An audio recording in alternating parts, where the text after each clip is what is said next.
4.097 muertes por suicidio en nuestro país. Esto supone 11 muertes diarias, una muerte cada 2 horas y cuarto y un intento de suicidio cada 7 minutos y medio. En lo que dure esta entrevista, cada 7 minutos y medio una persona en nuestro país va a intentar suicidarse. Hay 42 millones de búsquedas en Google sobre cómo suicidarse al año. Nos da mucho miedo hablar con los chavales del suicidio, que ya están hablando del suicidio, pero no tenemos ningún tapujo en que vean cosas como Élite, que es una serie donde aparece prostitución, drogas, sexo, asesinatos. Eso no nos da ningún miedo, pero el suicidio sí. Hasta un 50% de la población general va a experimentar tendencias suicidas entre moderadas y severas a lo largo de su vida. Un 33% de las personas que se suicidaron habían consumido alcohol las 6 horas antes para atreverse a hacerlo.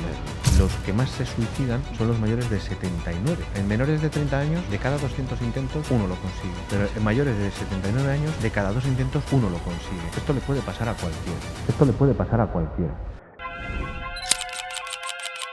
Los servicios secretos. Bienvenidos a la estamos? segunda temporada de Trippers Podcast. ¿Cómo estamos? Estamos de vuelta.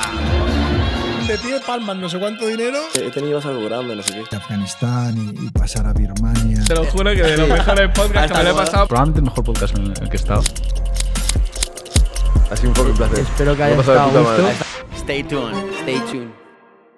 Pues bienvenidos un día más a Trippers Podcast. ¿Cómo estás, compi? Muy bien, ¿y tú? Todo muy bien. Todo genial. Hoy nos ponemos un poquito más serio de lo normal.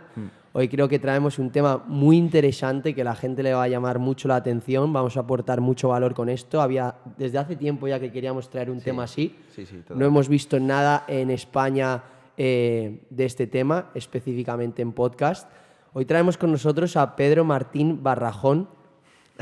Muy buenos días, muchas gracias. Muy buenos Ganan días, Pedro. apuestas. Para la gente que no te conozca, Pedro es experto en suicidios, responsable de emergencias y de Red Nacional de Psicólogos para la prevención de suicidios.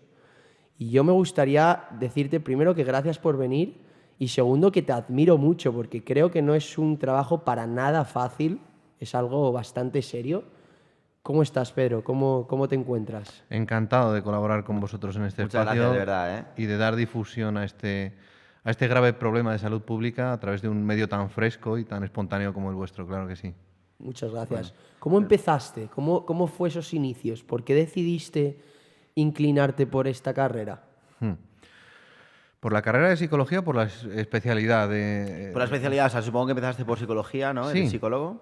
Y luego, ¿en qué momento decides irte por esta rama de la psicología o de tu carrera profesional? Bueno, pues yo me decidí por la carrera de psicología. Yo soy de los que todavía hicieron la mili, en el servicio militar. Yo no tenía muy claro qué hacer con mi vida, además era un estudiante pésimo. Y durante el servicio militar, 2 compañeros míos fallecieron por suicidio. Y uno no. Uno no lo pensó, estuvo en una situación de riesgo grave, de riesgo inminente. Y en ese espacio del servicio militar, donde bueno, pues los adolescentes estábamos solos, fuera de casa, en un ambiente bastante hostil, pues 2 de mis compañeros decidieron quitarse la vida. Y en ese momento yo decidí empezar a estudiar psicología, ¿no? Entonces empecé a consultar algunos libros de cosas pues como muy generales, ¿no? De la obediencia total al líder, el poder de la situación, los celos, el poder de las masas y tal.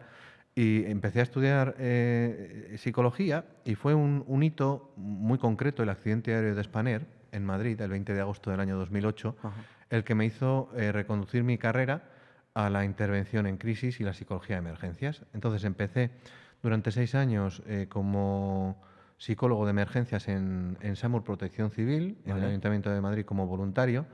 Y en ese servicio, como voluntario, atendíamos muchos casos, lamentablemente, de suicidios consumados, ¿no? Vale. ¿Qué quiere decir suicidios consumados? Pues de personas que han intentado suicidarse y lo han conseguido. Entonces, la labor de un psicólogo en el Ayuntamiento de Madrid, tanto de SAMUR como de SUMA, es el comunicar las malas noticias y apoyar a las familias en ese momento inicial. Justo cuando se ha producido el fallecimiento, pues un accidente de tráfico, en una muerte súbita, en una parada cardiorrespiratoria y también en los suicidios, acompañar a los familiares y comunicarles la mala noticia de lo que ha sucedido y acompañarles en ese proceso de inicio del duelo. Entonces, en esos 6 años, como psicólogo de emergencias en en SAMUR como voluntario, compaginándolo con mi trabajo en la red pública de atención a personas con enfermedad mental grave, también recibía por parte de las personas con enfermedad mental en muchísimas ocasiones la confesión de que habían intentado suicidarse o lo estaban pensando.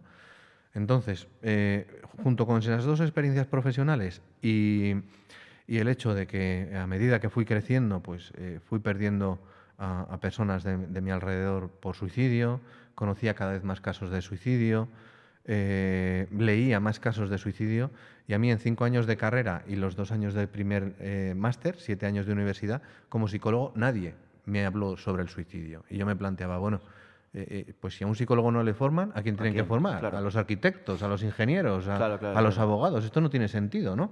Luego, con el curso de los años e impartiendo formación a los sanitarios, he descubierto que ni enfermeras, ni médicos, ni el resto de profesionales sanitarios tienen mucha formación de la que yo tenía. ¿Pero hay alguna especialización en prevención de suicidios o cómo tratar, como has dicho tú, lo que hacías de darle mensaje a los familiares? ¿Hay algo así para estudiar? ¿Hay alguna formación específica para esto o no? Sí, con el tiempo va surgiendo más formación. De hecho, con mi grupo de colaboradores hacemos formación por toda España en distintos servicios de emergencias. Vale. Pues ahora, por ejemplo, acabamos de hacer la formación obligatoria para los operadores del 112 del SAMUR en el Ayuntamiento de Madrid. En Asturias, en el SAMU de Asturias también, el Gobierno de Canarias. El Gobierno vasco nos ha encomendado una guía sobre cómo intervenir de manera multidisciplinar todos los servicios de emergencias que intervienen en esto. Okay. Osakidecha, bomberos, la Ertzaina, cómo tienen que trabajar de manera imbricada, coordinarse en una actuación, tanto si es una llamada telefónica como si es un riesgo de precipitación desde un lugar elevado, cómo tiene que intervenir cada uno, cuáles son las funciones, cómo comunicar las malas noticias, cómo acompañar a los menores, por ejemplo, que han perdido a uno de sus padres por suicidio, cómo comunicarle esa mala noticia y ayudarle en el proceso de inicio del duelo. Entonces, cada vez va habiendo más formación, pero estábamos muy escasos, por supuesto. ¿no? Vale, pues si quieres podemos empezar hablando un poco de la situación actual en España, en el tema de suicidios. Y yo creo que lo más relevante, lo más importante es hablar de cifras, de números. ¿Cómo está la situación a día de hoy en cuanto a número de suicidios en España? Bueno, pues desde que se computan las cifras, desde el año 1906, las últimas son las más altas alcanzadas en la historia, desde que se registran 4.097 muertes por suicidio en nuestro país. Esto supone 11 muertes diarias, una muerte cada 2 horas y cuarto y un intento de suicidio cada 7 minutos y medio. En lo que dure esta entrevista, lo ignoro, pero cada 7 minutos y medio una persona en nuestro país va a intentar suicidarse. Hostia. Joder, eso es, sí. ¿Eso es en 2022? En 2022, sí, son las últimas cifras. Antes teníamos, anteriormente el INE publicaba las cifras de muertes por suicidio con 2 años de antelación, o sea, con 2 años de posterioridad. Ahora, afortunadamente, ya contamos con las cifras de 2022, las de 2023 saldrán en 2024, y esto nos ayuda a actualizar las herramientas teniendo un perfil sociodemográfico, delimitando o ayudándonos a saber, pues por ejemplo, de cada 4 suicidios, 3 son varones y 1 son mujeres, ¿no? Vale. Bueno, pues esto nos hace ponernos las pilas para saber en qué grupos hay que intervenir más. Se viene hablando mucho en los medios de comunicación de suicidio infantojuvenil. Y esto es algo que nos preocupa y que nos interpela como sociedad. Oye, ¿qué estamos haciendo que nuestros menores se suicidan, no? Pero no superan... Cuando hablamos de juvenil, ¿de qué edad estamos hablando? Menores de 30 años. Menores de 30 años. Menores vale. de 30 años. Entre 15 y 30 años. Menores de 14 años es muy raro, pero ha habido algún caso. En el año 2022, puede que me equivoque porque cito de memoria, me parece que en el año 2022 no ha habido ninguno, pero de 15 a 29... se está hablando mucho de ese número de suicidios, pero la franja etaria, los que más se suicidan son los mayores de 79. Me explico. En menores de 30 años, de cada 200 intentos, 1 lo consigue. Pero en mayores de 79 años, de cada 2 intentos, 1 lo consigue. Y en el año 2021-2022 fallecieron cerca de 1.000 ancianos en nuestro país, 1.000 ancianos, que se dice pronto, por suicidio. Qué pena que nuestros mayores lleguen a ese momento del final de sus vidas de una forma tan triste, ¿no? Cuando igual hablamos de 22, 24 suicidios en franjas de edad de menores, ¿no? Vale. Pedro, y una cosa, para poner un poquito en contexto estos números que acabamos de tratar, ¿Qué comparación hay los números de suicidio con otras causas de muerte en nuestro país? Porque creo que es un tema bastante tabú, pero a nivel de números está ahí arriba, ¿no? Claro. Bueno, el suicidio pasó a ser la principal causa de muerte externa en nuestro país a partir del año 2008, que era, por aquel entonces, eran las muertes por accidentes de tráfico, ¿no?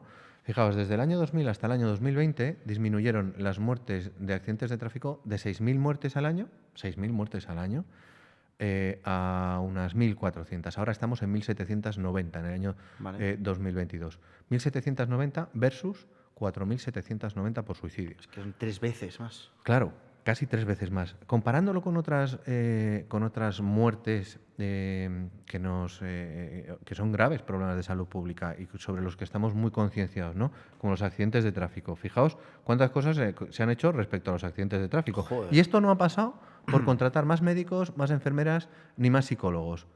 ¿En qué ha consistido? En sensibilizar y poner en marcha distintas medidas. Coges el coche de vacaciones, el cartel luminoso. El año pasado no sé cuántas muertes por accidente de tráfico en Semana Santa. El cinturón obligatorio, las multas, el carné por puntos, el ABS, las medidas de seguridad. Anuncios en radio, prensa y televisión de cierto contenido y de cierto impacto emocional. Sí, joder. O sea, cuidado que se han hecho cosas y eso no ha pasado por contratar más médicos, enfermeras o psicólogos, ¿no? Muertes por homicidios. Son 14 veces más muertes por suicidios que por homicidios en nuestro país. Homicidios hablando, incluyendo, por ejemplo, la violencia machista también. Por violencia machista, por violencia de género, son 84 veces más muertes por suicidio que por violencia de género. Si comparamos las partidas presupuestarias a una y a otra causa, ¿Cómo son? pues no sé las cifras actuales de cuánto se invierte, pero hace poco el Ministerio de Igualdad solicitaba 1.000 millones de euros anuales. La partida presupuestaria para la prevención del suicidio, el Plan Nacional, son 100 millones de euros. Madre Para salud El mental. presupuesto que se destinó al Ministerio de Igualdad era de 20.000 millones en 5 años. Ese era el 20.000 millones en 5 años. Para salud mental de todo el país son 100 euros, pero salud mental incluye demencias, incluye... Vale. O sea, no es solamente suicidio, claro, no sino solo es toda la suicidio. salud mental. Esto es toda la salud mental de toda España, 100 millones de euros. Esto da para dípticos. Da para dípticos, pero es que por esa causa, que no se trata de quitar o de subestimar o de menospreciar la importancia, por supuesto, de invertir en violencia doméstica. Totalmente. Sí, una cosa no quita otra. Pero son 62 muertes o 50 muertes entre 40 y 60 anuales y estas son 4.097. Es que obedeciendo a criterios científicos, ¿vale? Esto es una cuestión de morbimortalidad. Y voy a poner un ejemplo muy fácil de entender. Durante la COVID, en España moría más gente por COVID o por peste bubónica. No había peste bubónica en España, ¿no? Claro que no. Se invertía dinero en investigación, en vacunas, en medidas de autoprotección. Vamos a ver, porque mataba más el COVID. Mató a muchísima gente el COVID. Había que investigar para ponerle solución.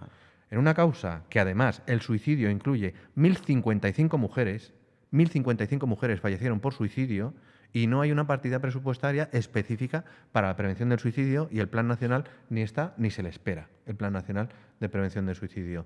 Surgió en el año 2017 una iniciativa en Navarra por parte de Íñigo Allí de un Plan Nacional de Prevención del Suicidio en 2017 que todavía no ha entrado en vigor. Estamos en 2023. Hostia. 6 años a 4.000 muertes. Han muerto 24.000 personas por suicidio en nuestro país desde que se elaboró ese Plan Nacional de Prevención del Suicidio que todavía no ¿Quién no lo aprueba? Bueno, pues cuando se lleva al Congreso... ¿Cuál es la razón que se da desde el Congreso para decir no, esto no es una prioridad? Teniendo estas cifras, es que no tiene ningún sentido. Pues depende de quién lo presente, porque es oposicionismo puro y duro. Si A dice prevención del suicidio, B dice que no. Si B dice prevención del suicidio, A dice que no. Ya. O sea, da igual quién esté, es básicamente. Esto es. Y de hecho, yo quiero poner énfasis en eso. No se trata de echarle los muertos a la cara a ningún partido político. No se trata de eso, porque esa no es una estrategia correcta para avanzar. Se trata de efectivamente que esto se convierta en un problema de salud pública, que se tome conciencia, y esto no depende de ningún partido, que se nos está muriendo la gente porque se suicida, que son muertes evitables. No es predecible, pero sí es prevenible. Haciendo una comparación, leí hace poco y me pareció muy oportuna, con los accidentes de tráfico. Yo no sé si se va a estrellar en la curva que hay llegando aquí un Opel Astra blanco del año no sé cuántos, o un BMW negro del año 2023. Yo no lo sé, pero sé que si esa curva se pavimenta bien, se da visibilidad, se ponen señales, probablemente en esa curva no haya más accidentes. Claro, Entonces, se reduce el riesgo muchísimo. eso O es. si pone cinturones en los coches. Todo, claro, todas las Efectivamente. medidas. Es prevenible, pero no es predecible. No sabemos quién lo va a hacer, aunque sí que tenemos ciertas señales y ciertos perfiles, ¿no? Pedro, ¿y por qué piensas que esto es un tema tabú? O sea, las cifras hablan por sí solas, los números no engañan. ¿Por qué sigue siendo un tema tabú? Bueno, esto hunde sus raíces en el popular efecto llamada, el efecto Werther, pero ahora mismo el debate internacional no es si hay que hablar o no hay que hablar. Hay que hablar, por supuesto, pero sabiendo cómo hacerlo. Y hay guías de estilo por parte de la Organización Mundial de la Salud. La Comunidad de Madrid hizo una muy útil. Hay distintas asociaciones de prevención que han publicado manuales sobre cómo publicar acerca del suicidio. Incluso hay una iniciativa que lidera Yaiza Perera, del diario El Mundo, 11 Vidas se llama, donde cada día 11 de cada mes publica un artículo muy sensible, con mucho tacto, de muy buen gusto, sobre cómo prevenir. Es decir, informa previniendo, haciendo esa labor preventiva que se llama lo contrario, el efecto papageno, como los medios de comunicación y medios como este, un podcast que llega a muchísima gente, puede ayudar a prevenir que suceda ningún caso más. Entonces, ahora mismo hemos pasado de ese silencio que comentabais al ruido, y esta es una gran preocupación que tenemos los profesionales. Y me explico. Existía un pacto de Estado por el cual se limitaba o se restringía o se coartaba la libertad de los medios de comunicación para hablar del suicidio, por ese temor al efecto llamada. Y esto hay que tenerlo presente. No se trata de informar o no, sino de cómo informar. Y ahora estamos muy preocupados quienes trabajamos en el ámbito de la prevención del suicidio porque hemos pasado al ruido. ¿Qué quiere decir esto? Que se publica y se publica mal. Se publica especificando el método. Esto es algo que no hay que hacer jamás. ¿Cómo ¿no? especificando el método? O sea, ¿Qué diciendo quiere cómo decir? se intenta suicidar o Eso que es. puede generar ideas a gente que está en riesgo de suicidio, ¿no? Claro. O algo así. Si personas vulnerables escuchan o leen un método para conseguir lo que tienen en mente, probablemente puedan recurrir a ese mismo método. Yo no sé cómo hacer determinadas ataduras para conseguir terminar con mi vida. Pero si estoy en situación de riesgo y leo cómo se hace eso, o tendría que buscarlo incluso por internet, y lo encontraría por internet, qué número de qué medicación me tengo que tomar, cómo autoinfligirme distintas lesiones para conseguirlo. Y antes metías en Google, hay 42 millones de búsquedas en Google sobre cómo suicidarse al año. Si antes metías en Google cómo suicidarte, lo primero que aparecía era... No, la palabra suicidio. Aparecía cómo hacerlo de manera rápida, eficaz, indolora e incluso estética. Ahora, afortunadamente, hemos avanzado y lo que aparecen son banners del teléfono de la esperanza, de recursos de ayuda, distinta información para intentar disuadirte o que puedas encontrar una vía alternativa. No que te espoleen y que te induzcan a hacerlo. Total. Entonces, no se trata de si informar o no, se trata de saber cómo informar. Pues que no salga en portada, que no se atribuya a causas reduccionistas, se suicidó por amor, o porque le despidieron, o por una ruptura sentimental, o porque le han desahuciado. El suicidio siempre es un fenómeno multicausal. Lo que pasa es que confundimos la gota que colmó el vaso, es decir, lo último que le ha pasado a la persona. El desencadenante, ¿no? Con toda la carga que llevaba detrás, ¿no? Esto es.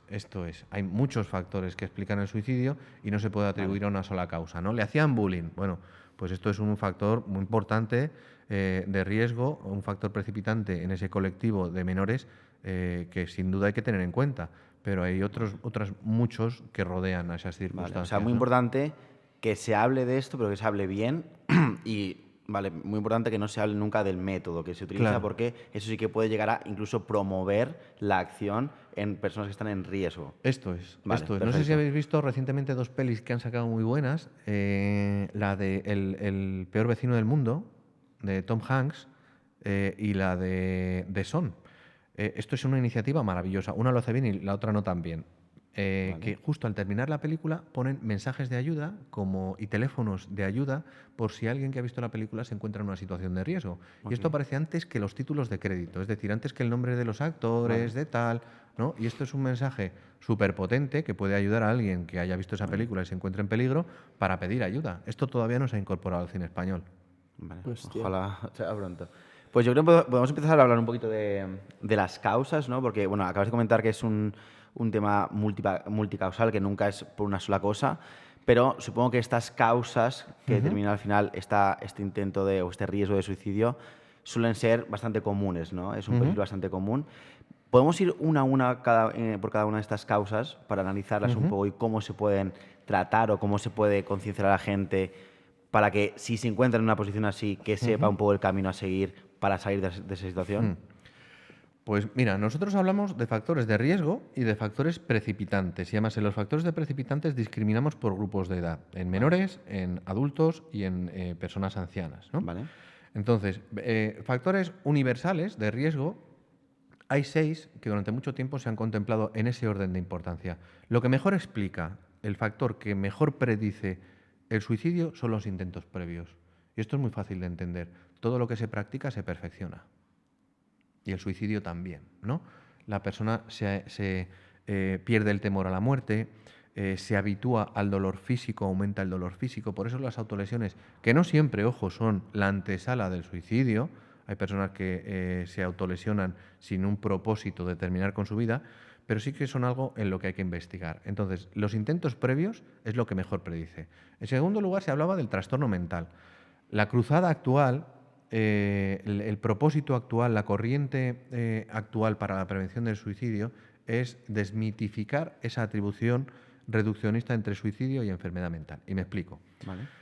Seguro que vosotros, cuando habéis oído, y la gente que nos escuche, con muchísima frecuencia, pues, ¿te has enterado que no sé quién se ha suicidado? Pues estaría mal de la cabeza. Esto es lo primero que surge, ¿no? Estaría mal de la cabeza.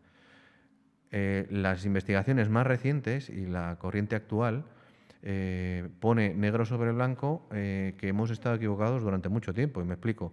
Más de un 54% de las conductas suicidas no tenían que ver con una enfermedad mental y si había una enfermedad mental no era concurrente al intento. Es decir, puede que en su adolescencia o en su infancia tuviera un problema de salud mental que no interfiere en que la persona se suicide ahora. Luego, esto no es algo que les pase a otros, esto no es algo que sea tan exótico, tan extraño, que solo suceda en personas que tienen enfermedad mental o algo por el estilo. Esto le puede pasar a cualquiera. Y hay algunas publicaciones que hablan de hasta un 50% de la población general, no clínica, de la población general, de la mitad de la gente que conocemos, va a experimentar tendencias suicidas entre moderadas y severas a lo largo de su vida. Luego, Cuando esto no hablamos solo de le pasa a tendencias moderadas o severas de intentos suicidas, ¿a qué nos referimos? Pues que esté, pues al menos durante 2 semanas, 3 semanas, con pensamientos recurrentes, un plan específico incluso, pensamientos involuntarios que le atormentan sobre la idea de suicidarse. Por ejemplo, de ese 50%, un 10 o un 12 van a tener pensamientos, pero no van a llegar a idear un plan, ¿no? A eso me refiero. Con tendencias suicidas moderadas a severas. Otra cosa son los intentos. Entonces, por ese orden que hablamos de los factores de riesgo. Intentos previos, trastorno mental. En tercer lugar, ser varón, porque de cada 4 suicidios, 3 consumados son varones, como hemos dicho antes. Vale. En cuarto lugar, la desesperanza, presente en un 91% de los suicidios. ¿Por qué? ¿Qué es esto de desesperanza? Pues es muy fácil hacer esa comparación, como decíamos antes, con las personas mayores. Gente en el periodo de cuesta abajo de sus vidas, donde se dan cuenta de que lo que les espera es aún peor, ¿no? Dolores físicos, quedarse viudos, que vaya desapareciendo gente de su órbita, ya no trabajan, se sienten una carga para los demás. Entonces, la desesperanza es sentir que tu vida va mal, pero que lo que te espera es aún peor, ¿no? Pues gente que le diagnostican una enfermedad crónica o terminal, gente con fibromialgia, gente con un cáncer, gente que le diagnostican una enfermedad mental grave y crónica, una esquizofrenia, y de repente pasa a ser un ciudadano de segunda y lo que creía que iba a ser su vida no va a ser. Tener pareja, ser un trabajador, un profesional independiente, viajar, y va a estar sujeto a un tratamiento, ¿no? Pues eso invita también a la desesperanza, ¿no? Presente en un 91%. Intentos previos, trastorno mental, ser varón, desesperanza, ausencia de apoyo social. La soledad mata. La soledad mata. Y el principal factor de protección es tener una red de apoyo, una órbita social que te acompañe y que te arrope, con quien puedas desahogarte. Y fijaos, en sexto lugar, la ideación suicida. ¿Por qué en sexto lugar? Porque son muchas las personas que lo piensan, pero no lo llevan a cabo. El pensarlo, La ideación. el pensar. Vale. en tu propio suicidio. Es mucha la gente que lo piensa, pero afortunadamente no todo el mundo que lo piensa lo lleva a cabo. Vale. ¿Vale? Entonces, yo diría que esos 6 serían los factores De riesgo, de ¿verdad? riesgo, Que- así como generales. Vale. Luego vendría pues el despido, los problemas Socioeconómicos, claro, vale. el colectivo LGTBI, que tiene mayor... todas esas cuestiones que tienen que ver Exclusión social, con vale. la exclusión social, con el rechazo por parte de los demás, aumentan el peligro. Vale. Pero luego has comentado que están factores de riesgo y factores Precipitantes. precipitantes. ¿Cuáles serían Eso es. esos factores Pues precipitantes? en menores hay algunos bastante frecuentes, por ejemplo, y tiene que ver también con esto de la exclusión, ¿no? ¿Están conectados entre ellos o no? Sí, claro. En menores, por ejemplo, el descubrimiento y no aceptación de la propia homosexualidad, ¿no? El descubrir tu propia identidad, no estar a gusto, generar rechazo en los demás, sentirte aislado, ¿no? Y todo el prejuicio que puede existir en tu entorno que no acepte, ¿no? Sí, sí. Había una frase hecha que corrió durante mucho tiempo, afortunadamente yo quiero pensar que no, pero que decían algunos padres, antes muerto que maricón, ¿no? Tela. Bueno, estamos avanzando mucho en este ámbito, pero aún así la homosexualidad, bisexualidad, etcétera, sigue Transexualidad siendo también. transexualidad, por supuesto, sigue siendo un motivo de rechazo, de exclusión y se vulnera sus derechos con mucha facilidad, a pesar de estar como estamos en Madrid. Hace muy poco compartía con un buen amigo ya de 40 y algún años, que yo decía, bueno, pero esto igual sucede en el ámbito rural, en un sitio tan cosmopolita como Madrid, ¿de verdad que tú crees que ni te lo imaginas? El rechazo y la homofobia que sigue existiendo, sí, en una ciudad como Madrid a día de hoy. Joder. Oye, una pregunta que me surge. ¿Cuál es la relación entre estos factores, por ejemplo, y un factor como las drogas, el consumo de drogas? Porque sí que yo, la verdad, si alguien me dice que se ha suicidado, puedo llegar a pensar, joder, pues a lo mejor esta persona estaba metida en drogas, ha tenido problemas así de exclusión social, pero sí que las drogas es algo que se me viene a la mente. En Sí, un perfil es un así. factor muy importante. De hecho, dentro de cuando se habla de trastorno mental, como decía antes, de los factores generales, se habla de trastornos de bajo estado de ánimo, como depresión, trastorno bipolar, distimia, más consumo de alcohol. Es como un lubricante, como algo que facilita muchísimo. De hecho, un 33% de las personas que se suicidaron habían consumido alcohol las 6 horas antes para atreverse a hacerlo. Pero un problema de alcoholismo crónico, por supuesto, aumenta la impulsividad, la persona no es tan dueña de sus actos como cuando estás bajo el influjo o la influencia de algún tóxico, ¿no? Entonces, las drogas es algo que está muy presente en el ámbito de la prevención del suicidio. Pero volviendo a los adolescentes, decía, el descubrir la homosexualidad, todo lo que tiene que ver con la intervención voluntaria de la mano del hombre que persigue hacerte daño de forma voluntaria. Y me explico.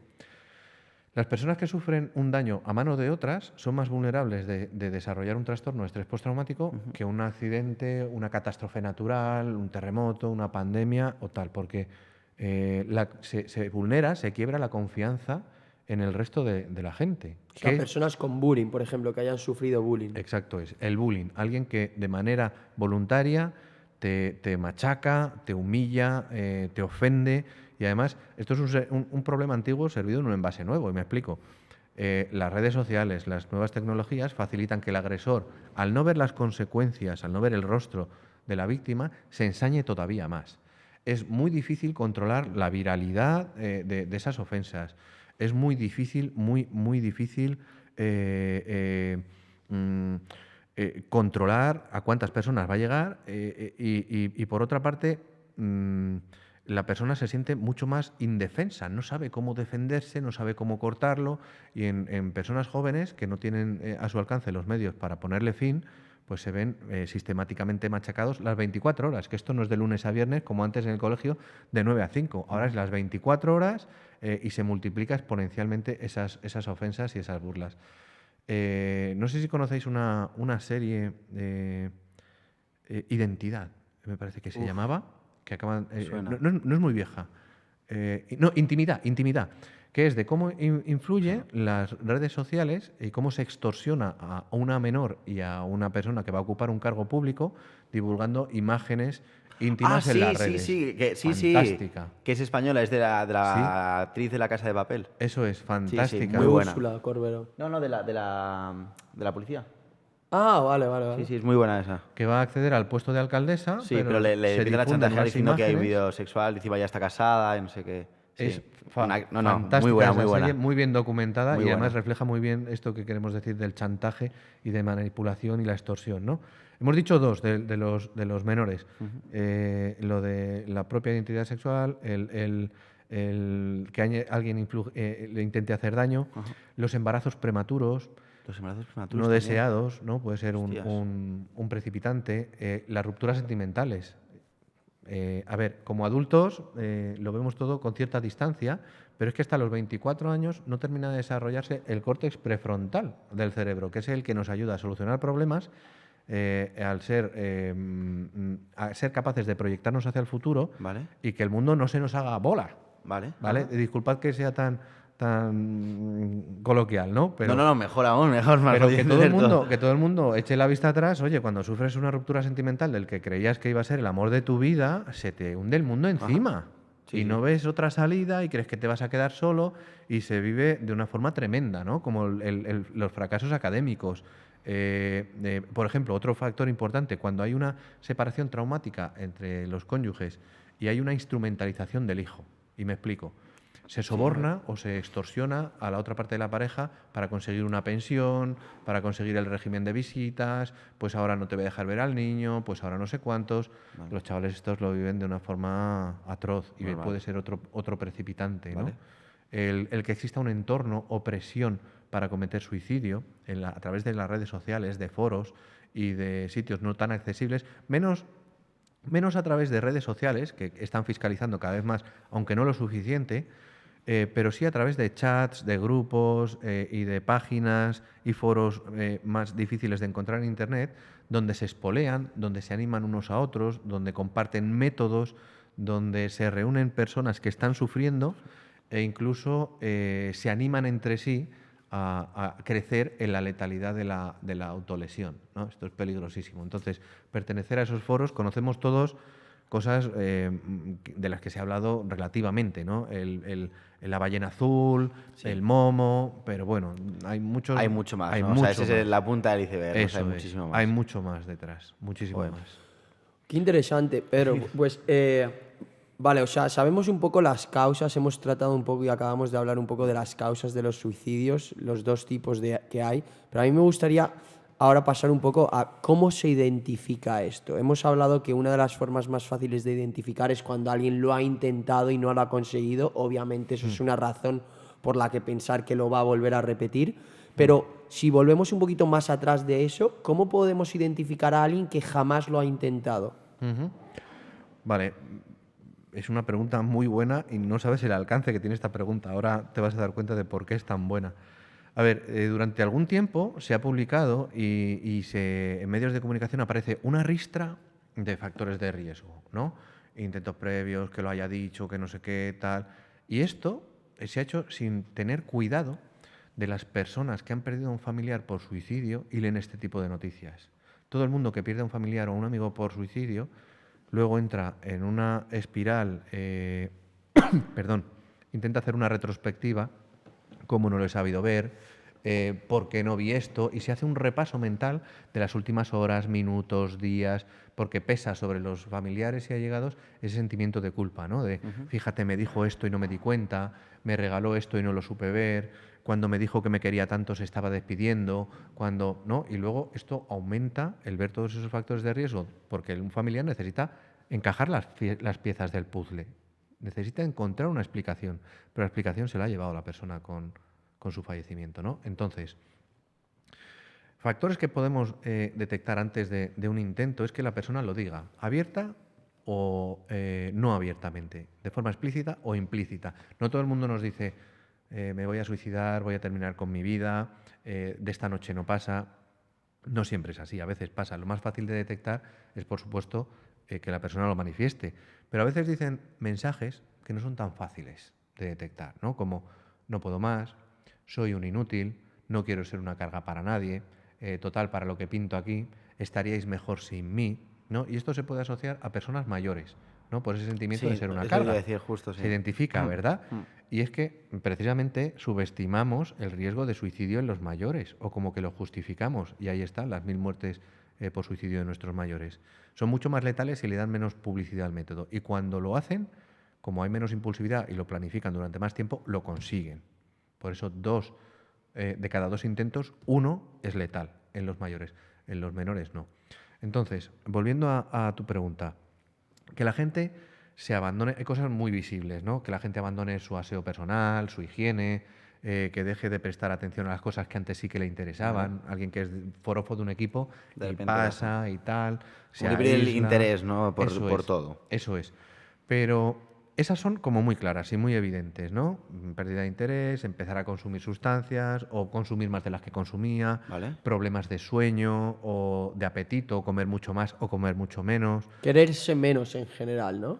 Sí, Podría sí, ser una podía, buena. podía entrar en ese paraguas. Pero fijaos, hay algo que hemos descubierto a través del valioso testimonio de los supervivientes, que son el faro. Los supervivientes son los que nos informan de cómo fueron los últimos días de la vida de sus familiares, de qué pasó antes, de qué sucedió, de cuál fue la gota que colmó el vaso. Y a través del testimonio de los supervivientes hemos descubierto que en muchas ocasiones hay un cambio brusco de humor en positivo que nos confunde. Y me explico. En la mayoría de ocasiones ellos toman las precauciones para evitar ser encontrados, sorprendidos o que nada se lo impida. Entonces, Vale. ¿qué hacen? Aprovechando que mis padres están trabajando, aprovechando que mi marido está de viaje en un congreso, aprovechando que los niños están en el colegio, para que nadie les interrumpa o se lo impida. Entonces, esto es súper importante que los supervivientes lo tengan en cuenta, porque cuando leen todas estas cosas de los factores de riesgo, pues aumenta su sensación de culpa de no haberlo podido evitar, ¿vale? Entonces, ese cambio refieres a los positivo, familiares, ¿no? Sí, Vale. ese cambio positivo de humor, en un sentido favorable, nos dicen, pero si llevaba unos días estupendamente, pero si hacía tiempo que no le veíamos tan bien, si estaba incluso más contento, si pensábamos que la medicación estaba haciendo efecto. Incluso algún sobreviviente nos ha dicho, no os podéis imaginar la paz y la calma que se experimentan cuando ya lo tienes decidido.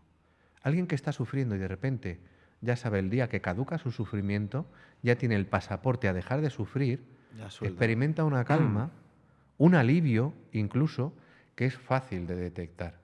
Lo que pasa es que interpretamos de manera equivocada, pues porque nadie nos ha enseñado a detectar.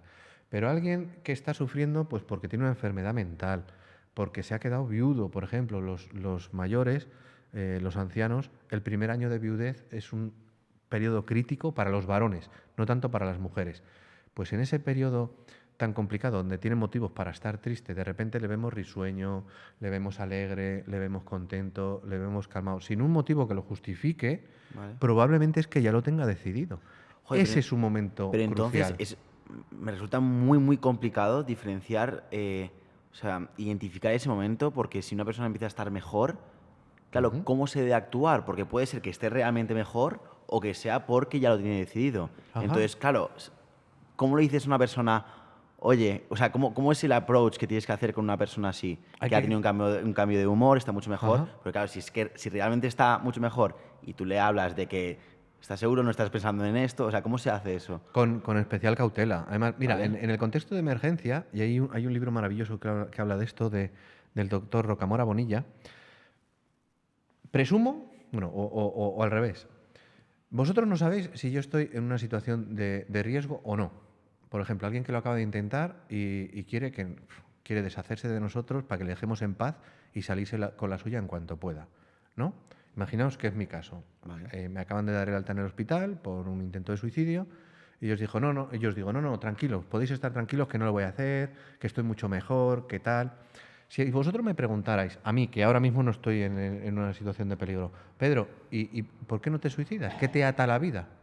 ¿O qué hace que no sigas adelante con lo que tenías pensado? Lo tengo en la punta de la lengua. Pues mira, por mi hija, por mi mujer, por mis hermanas, por mis padres, porque tengo un proyecto súper chulo de trabajo, porque creo que lo que hago tiene cierto valor, porque con un solo caso al que lleguemos a tiempo, cualquier esfuerzo ha valido la pena por prevenir el suicidio, porque creo que tengo muchas cosas que decir, porque me quedan un montón de comidas por probar, porque quiero hacer un montón de viajes, porque todavía no conozco Argentina, porque hay tantas cosas y me salen enseguida. Pero alguien que está intentando deshacerse de vosotros, si tú le preguntas, oye, ¿qué te ata a la vida? O ¿por qué no quieres seguir con lo que tenías pensado? ¿Qué ha cambiado? ¿Por qué has decidido seguir aquí? Y sigue pensándolo, sigue teniendo esa intención, no va a responder tan fácil. Vale. Va a dudar, va a titubear. No, bueno, pues es una chorrada. Pero esa es la pregunta correcta, porque eso sería para una persona que ya ha intentado a lo mejor suicidarse o ha estado muy mal. Bueno, ha intentado suicidarse, pero una persona que nunca lo ha intentado, pero ha estado en una depresión, por ejemplo. Oye, ¿qué te está ayudando? Vale. ¿Qué te da cuerda a ti? ¿Qué te ayuda te a seguir motiva? adelante? ¿Qué te motiva? Oye, ¿cómo ves las cosas? ¿Cómo podemos ayudarte? Vale. ¿Hay algo que esté en mi mano Vale. que yo pueda hacer para ayudarte, para salir de esta? Si está en un momento correcto, te diría enseguida todas las cosas que él necesitaría.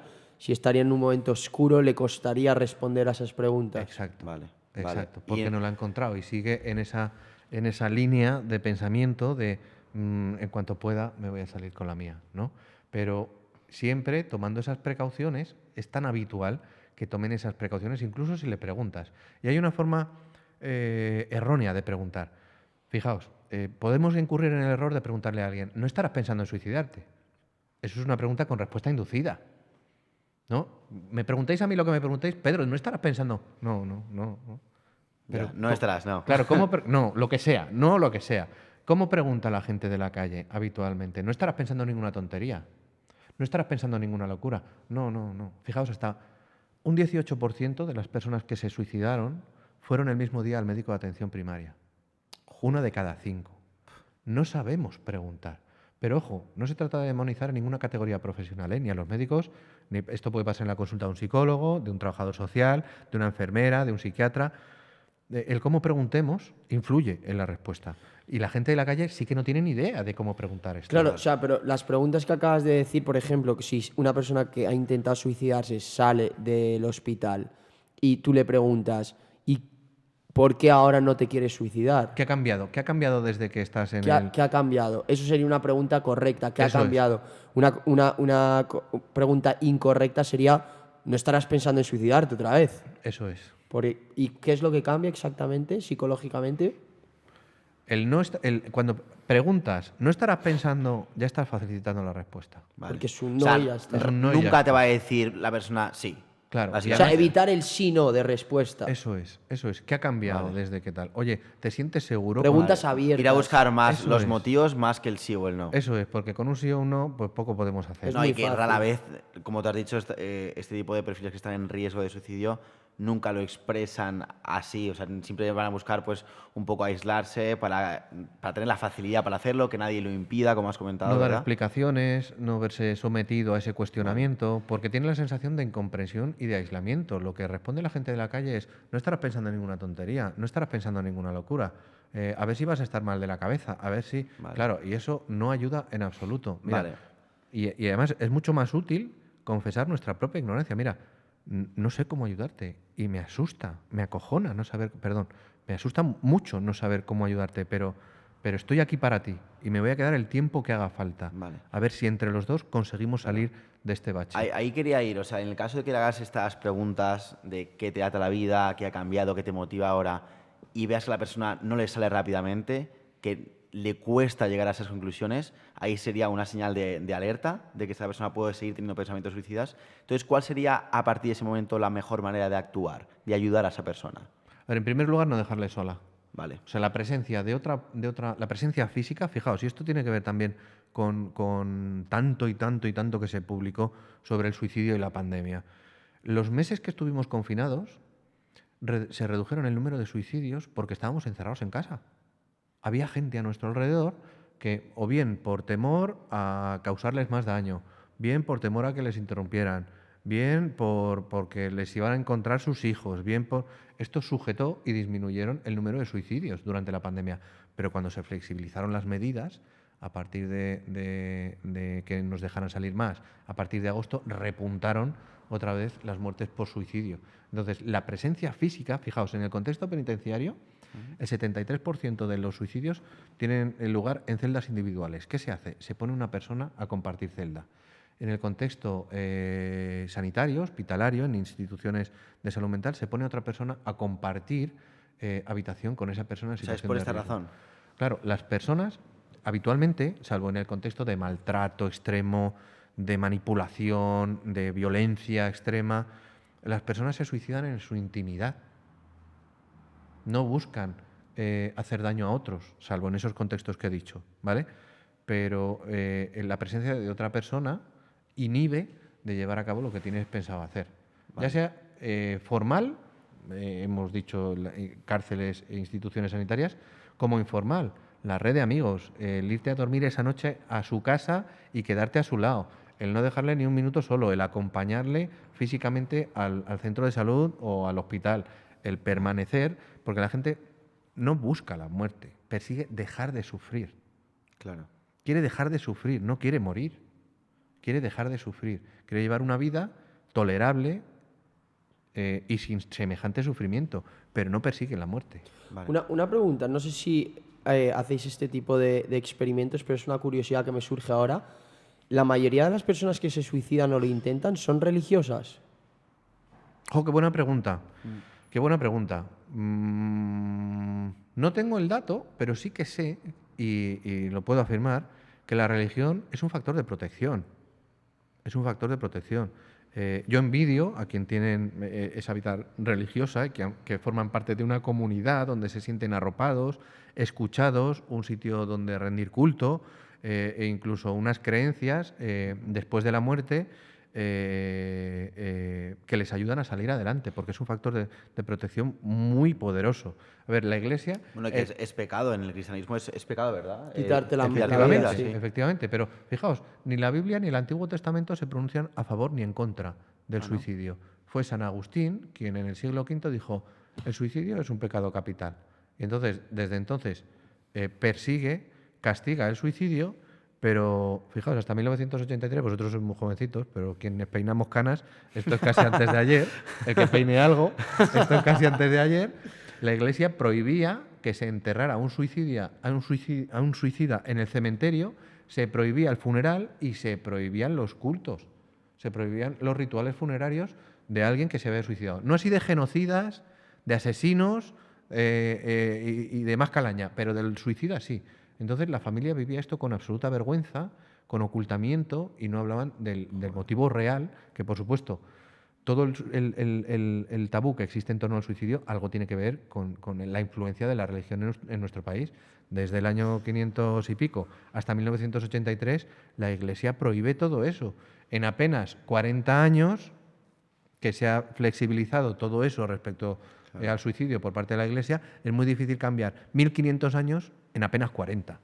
Entonces el tabú y todo el silencio y el estigma que rodea al suicidio por parte de la religión todavía sigue muy presente y está inherente en las raíces de nuestra cultura, claro. Claro, porque es que se podría ver de dos formas. El tema de la religión, de que el suicidio es pecado, que bueno, tú has comentado encima que fue implementado un poco más tarde.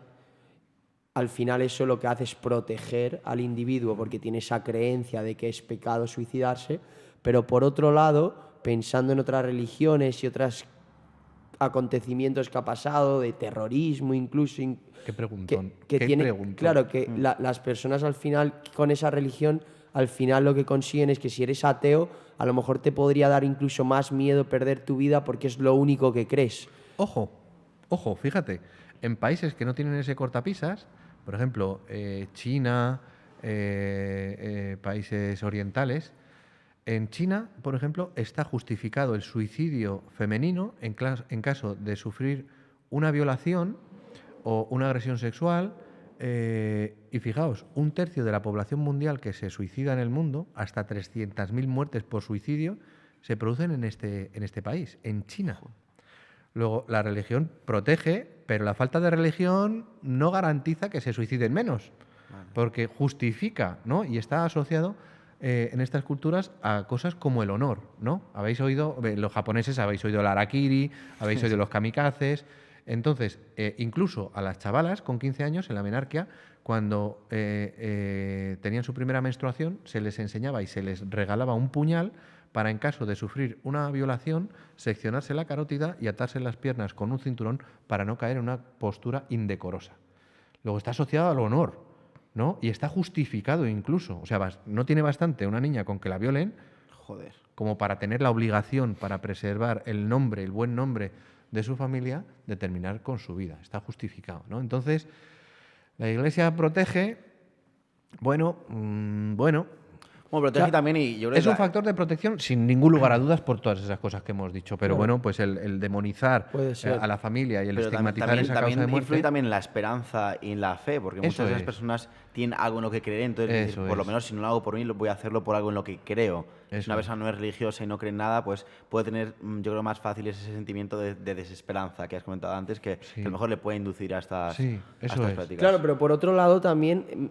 Pero más que, el- un momento, más que religiosidad, cabría hablar de espiritualidad. Y Vale. cada uno tenemos la nuestra. Ah, y esto correcto. es Total, lo que claro, protege, 100%, independientemente 100%. del credo. de lo que Eso que es. creas, que creas en algo, que Eso hay es. algo más allá. 100%, Pero claro, en 100%. ese aspecto Eso es eso también, que lo que yo comentaba, que puede ser así como tú lo comentas, pero puede ser también el hecho de que como crees que hay algo más allá, que hay una segunda vida, lo que tú has dicho, mucha gente no se quiere morir, se quiere quitar el sufrimiento. Entonces, si 100%. crees en algo más allá, dices, bueno, Y que va a ser me bueno, voy, que me va a voy ser- de aquí para ir al cielo, para ir a una vida mejor. Es que, Entonces pero- puede ser la religión un impulso al suicidio, porque dices, si estoy sufriendo aquí, me mato aquí en lo terrenal, pero tengo una vida mejor. Pero es un que yo pecado creo que por capital. eso, por lo ¿Eh? que es... Pero es un pecado capital. Claro, es que ese es el... Claro, yo claro, creo que pero por es- eso se puso que era pecado capital en el cristianismo, porque si no, claro, si prometen el cielo y que va a ser todo genial si eres bueno, dices, hostia, si a la venida que sufro,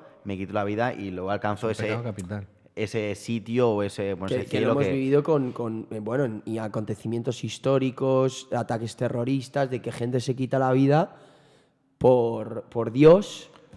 Ojo, eso no es suicidio, ¿eh? Eso es fanatismo y Fanatismo. eso es otra, Bueno, es pero otra cosa. al final es suicidio, pero haciendo daño al prójimo, ¿no? Claro. Pero se quitan la vida ellos mismos. Pero eso es otra cosa, eso no es suicidio, eso es Eso es fanatismo, terrorismo. terrorismo y otra, Sí, otra cosa. Claro. pero que sí, un terrorismo, pero que incluye un acto de suicida porque se está quitando la propia vida. Volviendo un poquito al cómo actuar con este tipo de personas que están en riesgo de suicidio, hemos comentado que la primera medida es nunca dejarles solos, no darles la oportunidad de que se le pase por la cabeza hacerlo. Ya un poco más a medio plazo, porque esto sería, supongo, en el corto plazo, los primeros días, cuando tienes esas primeras señales.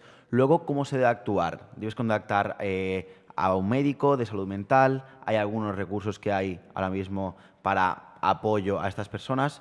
¿Qué se debe hacer aparte de no dejarlas solas? Pues necesitan atención sanitaria y seguimiento, por supuesto, tanto si tiene un intento como si no. Vale. Precisa de la atención de un profesional. Esto es una cuestión de salud, pero ojo, no solo de salud, ¿vale? La órbita social, la red natural de apoyo, nuestros amigos, nuestros familiares pueden hacer muchísimo si supieran que saben que pueden hacerlo, ¿no? Acompañar a la persona sin juzgarla, aprovechar para generar nuevos intereses, el generar esperanza, el hacer cosas. Al final, hacer cosas protege mucho más que estar dándole vueltas y vueltas y vueltas y vueltas. Y a veces nos esperamos hasta tener las ganas de hacer cosas para hacerlas. Ajá.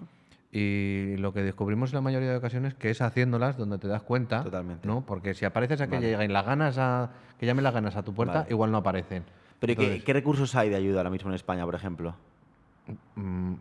a ver, dependiendo de las distintas comunidades autónomas, hay diferentes servicios. Vale. Ya sabéis que la sanidad y demás va por distintos derroteros y según cada comunidad, pero hay muchos recursos. Hay asociaciones de ayuda, hay teléfonos de atención gratuita, hay servicios de salud mental, hay asociaciones de supervivientes, hay muchos recursos. O sea, a que día ese de sería hoy, el ¿eh? siguiente paso, ¿no? Contactar con uno de estos recursos de ayuda para Ajá. que empiecen a tratar a esta persona. Claro, y que esté, que entre en el circuito de la red pública de atención. Vale.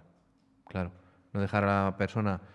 Además, esta es una idea que quiero rescatar, ¿no? Que repetimos mucho en el ámbito de la prevención. Entre su confianza y su vida, nos quedamos siempre con su vida. Y me explico. Nadie, a título particular, debería sufrir, mucho menos si no se trata de un profesional, debería llevar el peso sobre sus hombros de la responsabilidad de que alguien se suicide o no. Y Vale. me explico. Si alguien que nos está escuchando tiene un familiar o un amigo que le ha dicho no me traiciones, no se lo he dicho a nadie más, confía en mí que no lo voy a hacer. Vale. De ninguna de las maneras. Su confianza ya la recuperaremos, pero su vida no. se puede, claro. Y no solo en el ámbito cotidiano y para la población general, incluso para los profesionales, ¿eh? Muchas veces yo he recibido el mensaje por teléfono de, oye, que no te preocupes, que me has convencido, que no lo voy a hacer de ninguna de las maneras. Su confianza No ya te la lo crees, recuperaré. No te lo crees para nada. Nunca, Vale. nunca. Cuando ok. de forma espontánea me dicen, no, venga, que ya me has convencido, que no lo voy a hacer.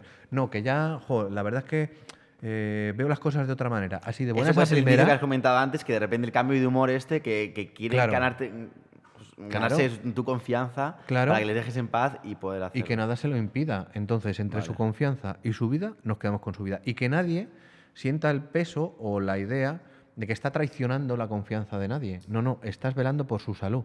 Y la vida es lo primero. Y luego ya veremos si O sea, vuelve está, o no está vuelve a justificado traicionar la confianza de alguien para salvar su vida. confiar. Por supuesto, además. Si alguien tiene alguna duda, entre la Ley Oficial de Protección de Datos, la confidencialidad, por encima del derecho a la intimidad, prevalece el derecho a la vida. Vale. Y nadie nos va a buscar las cosquillas por hacer o por preocuparnos por alguien, pero sí nos va a buscar las cosquillas por no hacer. Vale. Un juez te puede meter en un problema muy gordo y te buscará las cosquillas si no has hecho todo lo que está en tu mano por ayudar a una persona para que no se suicide. Vale. Claro. O sea, digamos que la evolución, para que sea creíble, debe de ser progresiva. Es decir, si de buenas a primeras te dice todo está perfecto, me has cambiado la opinión, ya pienso que no merece la pena, obviamente ahí no te lo crees. A mí eso me invita a la sospecha. Vale. Siempre me invita a la sospecha. Pero entonces tiene que ser progresivo de que se lo replantee durante semanas, pero que Que veas veas una indicios cierta de mejora. motivación, que no titube a la hora de decirte lo que quiere hacer. Claro, que haya razones sólidas para vivir. Como os decía antes, y hay una frase de Nietzsche que refleja muy bien esto. Quien tiene un porqué para vivir será capaz de soportar cualquier cómo. ¿No? Al hilo de esa corriente de la logoterapia, Víctor Frank, un superviviente a un campo de concentración, desarrolló una línea de trabajo que es la logoterapia, y se trata de encontrar lo que resulta útil para la persona, lo que resulta valioso. Fijaos, yo nunca persigo quitarle a ningún paciente la ideación suicida. Es decir, ¿cómo que no? Entonces, ¿qué leches haces? ¿No? Claro. No, yo no persigo quitarle la ideación suicida. Yo persigo que sigan adelante llevando una vida que valga la pena vivir según lo que es importante para la persona. Que salga adelante a pesar de esas ideas. Y poco a poco van perdiendo esa carga emocional, y de tener aquí la ideación suicida, que les impide ver ninguna cosa más que la muerte inmediata, esto se va distanciando y consiguen ir haciendo cosas que son importantes para ellos, que son significativas, y salir adelante a pesar de tener ideas suicidas. Y poco a poco van perdiendo importancia. Y a mí, hasta la fecha, me está resultando bastante útil. Vale. Oye, una pregunta. ¿Cuál es el papel de la restricción del acceso a los medios letales? Pues es una de las principales medidas de protección, y me explico. Fijaos, no hay un tratamiento gold estándar, ni tratamiento Princeps, ni farmacológico, ni psiquiátrico, ni tratamiento psicológico para toda la conducta suicida. No lo hay. Hay una línea, un tratamiento de terapia dialéctico-conductual que ha resultado ciertamente eficaz para el trastorno límite de personalidad, que tiene que ver con rasgos de impulsividad. Pero de bipolaridad también, ¿no? De bipolaridad. No es lo mismo, ¿eh? No es lo mismo. Vale. Pero para el trastorno límite de personalidad, donde hay más impulsividad, este tratamiento está resultando especialmente eficaz. Ahora, dime tú qué impulsividad le queda a un anciano de 90 años que se acaba de quedar viudo. No le queda impulsividad. Luego, no serviría para unos, pero para otros no. Se ha hablado de ciertos tratamientos farmacológicos. Sabemos a día de hoy que un tipo específico de antidepresivos, los inhibidores selectivos de recaptación de serotonina, aumentan el riesgo de suicidio en adolescentes. Vale. Y esto se ha estado prescribiendo. Joder. Y aumenta el riesgo de suicidio en adolescentes. ¿Y esto para qué se prescribe, en teoría? Para depresión. Para la depresión. Es O sea, los antidepresivo. antidepresivos. O sea, a básicamente veces los hacen- antidepresivos tienen Aumentan el riesgo, fíjate el tú qué riesgo de barbaridad. tendencias suicidas. Esto lo sabemos a día de hoy, pero se está prescribiendo durante mucho tiempo. Entonces, toca dar una vuelta porque no hay un tratamiento estándar. De lo que se trata es de generar esperanza en la persona, acompañarla y que vaya haciendo cosas y vaya saliendo adelante, pero no hay un tratamiento farmacológico, no hay un tratamiento psiquiátrico, no hay... No, hay que adaptarlo, hay que adaptar el tratamiento a la persona y no la persona al tratamiento. Ahora, esto sirve para todos, ¿por qué no? Eso no va así. Vale. Pero siempre alejándole de los medios letales. Claro, perdón, Volviendo a- perdona, No te preocupes. perdona. Es que tenía mucha relación, pero lo desarrollo demasiado. Fijaos que las medidas arquitectónicas, las barreras, la dificultad al acceso, es la medida preventiva más eficaz. Y que no hace falta calentarse mucho con esto, ¿eh? Seguro que cuando habéis viajado por Europa, la semana pasada yo estuve en Toulouse y vi que el metro solo se detiene, solo se abren unas compuertas que hay cuando el metro se detiene absolutamente y no antes. En Madrid no existe esto. En el puente de Nueva York, o sea, en el puente de San Francisco, en Estados Unidos, bueno, pues hay un policía que transita por ahí. Además hay un vídeo maravilloso de Kevin Briggs, que es una charla TED muy chula sobre esto.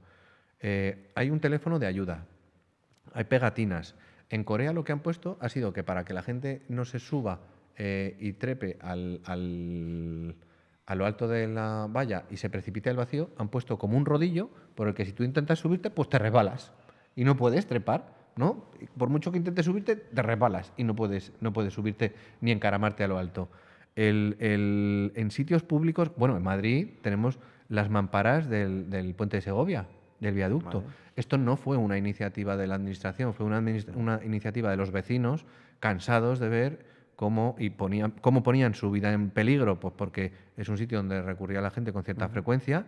Esas mamparas han evitado muchos suicidios. Y no existe evidencia sobre que alguien que ha ido una tarde a cometer, o sea, atentar contra su vida a ese sitio en concreto y no lo haya conseguido, no existe evidencia de que se busque otra forma de hacerlo. No existe. Entonces, de lo que se trata es de cortocircuitar el intento, el poner cierta limitación al acceso a las vías de los trenes, el poner las mamparas en lugares elevados, el restringir el acceso, bueno, los hospitales lo hemos visto, las ventanas que se abren, ¿no? Son batientes, pero Sí, no sí, se que no se abren. pueden abrir por completo. ¿No? No se pueden abrir por completo. Entonces, Vale. fijaos qué medida tan sencilla. Hace poco en un instituto contaba un chaval. Aquí yo he visto como uno de mis compañeros intentó lanzarse al vacío, pero tiempo después yo subí con la misma intención y vi que habían puesto las putas barreras. Y gracias a que estaban esas putas barreras ese día, yo sigo aquí con todos vosotros. Hostias. No conseguirlo ese día hizo que no lo volviera a intentar. Luego, fijaos qué medida tan simple y que no cuesta tanto, no es verdad. En países donde se han implementado medidas preventivas y de divulgación para la población universal, se han disminuido hasta un 30% las muertes por suicidio. Esto serían 1.200 muertes menos en nuestro país. 1.200 muertes, que se dice pronto, ¿eh? Joder. Pero es que además tampoco es caro, porque por cada euro que se invierte en prevención, esto redunda en al menos 20 euros de ahorro en gasto sanitario. Entonces, Ya que no es una excusa. Pero en cierta manera, estos procedimientos para limitar un poco los actos suicidas, algo que me ha llamado la atención es que dices que este chico, por ejemplo, que lo intentó y no lo consiguió por estas prevenciones, luego no lo volvió a intentar. Entonces, en cierta medida, el tema es ese más bien que el prevenir, porque yo me pongo a pensar y digo, joder, si te quieres quitar la vida, hay 1000 formas de hacerlo. Entonces, el hecho de prevenir es más para replantearle al individuo lo que está haciendo, de no volver a repetirlo, porque me explico, ese chico subió arriba, vio la barrera, pues dice, bueno, no me puedo tirar por esta barrera, pero mañana intento algo más. Y como hay miles de formas, pues lo consigo. Es más el replantearle a es él. que no hay evidencia de eso, de que un día que tú decides hacer eso, como es en ese caso, y no lo consigues, te replantees otro método. No hay evidencia sobre O sea, eso. en verdad sí que funciona la prevención como una Claro. manera de quitarte las ganas de hacerlo. Claro, claro. Y además, fijaos, durante algo que hemos vivido que se ha cobrado miles de vidas, lamentablemente a lo largo y ancho del mundo, ¿qué hemos hecho con el COVID? ¿Hemos centrado la atención solo en los que estaban contagiados o en toda la población para que no nos contagiáramos? En toda la población. Eso es, para evitar más muertes. O sea, no se trata de aumentar el esfuerzo en gasto sanitario para los que ya se han contagiado, sino evitar que se contagien más. Vale. A eso voy. Si la población general, no solo sanitarios, porque además de una manera injusta se ha depositado la responsabilidad de la prevención del suicidio en el sistema sanitario y en concreto en salud mental. Y reivindicamos la falta de psicólogos, que sí, que efectivamente tenemos un ratio por debajo de la media europea. Tenemos 6 por cada 100.000 habitantes y en el resto de Europa son 18. Estamos muy mal en ese ámbito. Pero la prevención del suicidio no se puede depositar solo en salud mental, igual que las muertes por tráfico no tenían nada que ver con esto. Entonces, si enseñamos a la gente, a través de esto que estamos haciendo ahora, cómo detectar las señales de alarma, cómo detectar, por cierto, que no se nos olvide, lo de las conductas de cierre, luego lo hablamos, ¿vale? Vale. Para que la gente sea capaz de identificarlo. Si aleccionamos y enseñamos a la mayoría de la población a identificar esto, si saben que no les pasa solo a personas con enfermedad mental, como yo no conozco a nadie con enfermedad mental, no me tengo que preocupar de esto. Falso. Cualquiera puede hacer esto si las circunstancias son lo suficientemente adversas, ¿no? Entonces, si llevamos esta información a la población general, que no hace falta estar mal de la cabeza, que esto le sucede a miles de personas a diario que atraviesan por situaciones muy complicadas, que sea lo que sea que le esté pasando, esto no significa que el pensar en el suicidio lo suyo no tenga solución, o que no haya salida, o que no tenga remedio, o que está mal de la cabeza, o que no hay manera de salir de esto, o que para pensar en el suicidio hay que estar loco o no tener remedio. No, que esto le sucede a miles de personas a diario, que esto es algo muy frecuente y que según cuáles sean sus circunstancias, probablemente cualquiera que estuviéramos en su pellejo también tendríamos ideas suicidas. Claro. Pero el suicidio es una solución definitiva a lo que en ocasiones no es más que un problema temporal. Y hay que ayudar, hay que acompañar a la persona a superar ese bache y ese periodo temporal de tanta adversidad donde no ve otra salida, ¿no? Vale, o sea que la forma más efectiva de prevenir el suicidio sería, uno, evitar el acceso a los medios letales, y luego, más a nivel global, sería una fase o un ejercicio de concienciación, de divulgación de información para que la gente sepa identificarlo, para que sepa cómo actuar ante un caso así. Eso es. Y eso ahora mismo, ¿cómo se está haciendo en España, por ejemplo? ¿Cuál de todas las cosas? Porque es que es una pregunta que tela, ¿eh? La divulgación. La concienciación. A ver, pues yo creo que se está haciendo muy poca y además os invito a hacer la comparativa con eso que hablábamos antes de las campañas de tráfico. ¿Cuántas habéis visto de suicidio y cuántas habéis visto de tráfico? Yo de tráfico personalmente no he visto ninguna. No sé si es que también hemos vivido fuera y no ¿De tráfico? No, de tráfico muchísimas. Digo de suicidio. Claro. Perdón, de suicidios perdón. Claro. De suicidios ninguna. De tráfico he visto muchísimas. Eso es que no se está haciendo. Hay distintas iniciativas en Cataluña que son muy pioneros en esto y en Euskadi se están articulando nuevos medios. Ahora en Euskadi hicieron incluso fueron pioneros en el teléfono de la Esperanza de Guipúzcoa. Crearon un chat para los menores, Badavidebat, para que se comunicaran de una manera anónima. Ahora no sé si el 024 quería incorporarlo también, pero no sé cómo funciona exactamente. Pero campañas en radio, prensa y televisión, como hemos visto, eso... Vale, o sea, tú optarías por una campaña así. Claro, pero por aprender lo que funciona. Vale. No sé si conocéis, es un señor mayor, pero es un speaker bastante majete. Emilio Duro. Uy, me suena muchísimo Emilio Duro. Es un hombre simpaticísimo y da unas lecciones de vida tremendas en sus ponencias. Emilio Duro dice, no innoves, copia, que tu vecino... A ver, tú eres virgen a los 40 y tu vecino se infla. Pues no innoves, copia. Claro. ¿Qué hace él? ¿Qué ropa lleva? ¿Qué colonia lleva? Copia lo que funciona, ¿no? Vale. Pues disculpad la frivolidad. Vamos a copiar lo que funciona en otros países. Oye, hasta un 30% de casos menos en sitios donde se ha hecho y una cosa, campaña. o sea, eso sería por la parte de la concienciación, con campañas de concienciación a través de diferentes medios como prensa, radio, televisión, etcétera. Pero la parte de educar a la gente a actuar, sobre cómo actuar en estos casos, ¿se tenía que hacer en las escuelas, por ejemplo? ¿O de qué manera se puede educar a la gente? Porque no es fácil. Otro melón, fíjate. En mi opinión y como sanitario, igual que creo que habría que incorporar cómo hacer RCP en los colegios, cómo hacer reanimación cardiopulmonar, por si te encuentras con eso, yo creo que es fundamental abandonar esta sobreprotección y esta actitud mojigata que tenemos con los menores al hablarles del suicidio. Yo voy a distintos institutos y a distintos centros educativos de distintos grupos de edad y lo que encuentro es una tremenda solidaridad. Y yo no voy allá a darles la chapa. Lo que busco es reclutar manos amigas. ¿Vale?